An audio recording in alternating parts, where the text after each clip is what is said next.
So I have good and not so good news for the fan edition fans who are eagerly awaiting the release of the Galaxy S24 FE. This phone will be a make or break moment for the SE series. I have some important news about the CPU that the S24 FE will use in each region, as well as the first look at the phone.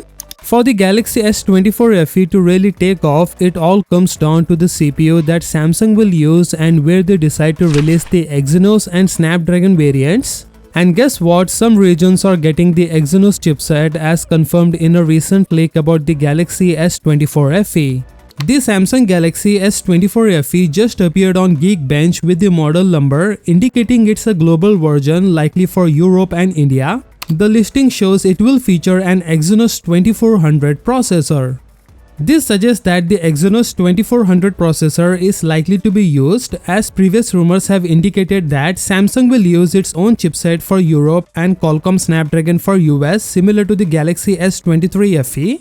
You may be wondering why Samsung chooses to use different chipsets. One reason could be that Samsung develops and manufactures its own chips in-house, which may reduce production cost compared to using Snapdragon processor from Qualcomm. This could be an important consideration for Samsung, especially in market where cost efficiency is important.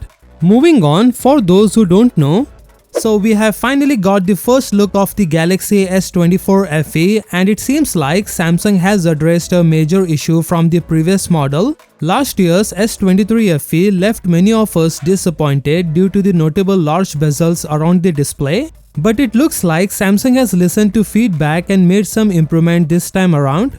The bezels on the S23 FE were almost as big as the ones you would find on their more budget-friendly A-series phones. It was pretty surprising since the S-series is known for its sleek design with ultra-thin symmetrical bezels as we saw in the S21 FE. And seeing those chunky bezels on what was supposed to be a flagship phone was definitely a bummer. But here is the good news, it looks like Samsung has listened to the feedback because the first look at the S24 FE shows it with a thin bezels much like ones on the S24. Yup, I see that the chin is a tad visible, but it's not a big deal. And Samsung has increased the screen size to 6.7 inches from 6.4 inches. These images are from on leaks and are based on official CAD measurements. So what you see here is pretty much what you are going to get.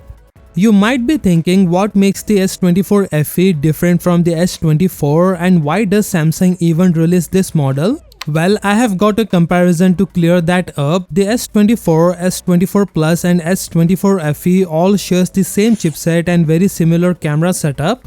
The main difference lies in the front and telephoto camera, where the S24 FE is slightly less advanced. The display sizes vary too. The S24 is more compact while the S24 FE and S24 Plus are large. The S24 Plus also boasts a higher display resolution and the battery capacity differ across the three models. When you take into account the cost, the S24 FE starts to make sense. It's basically a more budget-friendly version of the S24 with a large screen and a longer battery life.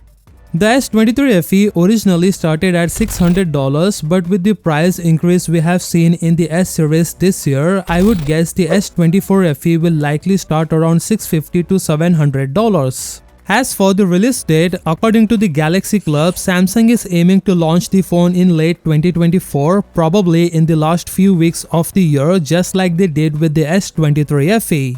So what do you think of this S24 FE? Let me know in the comments below. With that being said, subscribe if you liked and I will see you in the next one.